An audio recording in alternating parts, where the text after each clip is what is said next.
भाजप उमेदवारावर राष्ट्रवादीचे आमदार अमोल मिटकरी नाराज असल्याची माहिती मिळते। भाजपनं हवेत राहू नये अशा प्रकारचा सूचक इशारा यानंतर अमोल मिटकरी यांनी भाजपला दिलेला आहे।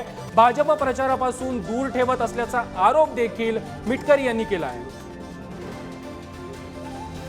त्यामुळे महायुतीमध्ये सन्मान दिला तर आम्ही नक्कीच सोबत आहोत, आणि जर सन्मान नाही दिला तरी पक्षश्रेष्ठी जे सांगतील त्या आदेशाचं आम्ही पालन करू।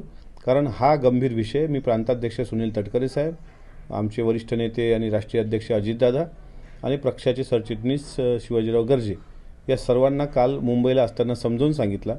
मात्र अद्यापही भाजपच्या उमेदवारांकडून किंवा भाजप पक्षाकडून मला आमदार म्हणून कुठल्याही ठिकाणी निमंत्रण नसल्याने मी गेलो नाही।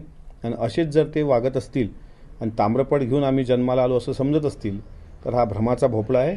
लोकशाहीमध्ये जनता सर्वोच्च असते, त्यामुळे जनतेचा विचार करून त्यांनी पुढे जावं, हवेत राहू नये हा त्याचा मैत्रीपूर्व त्यांना माझा सल्ला आहे।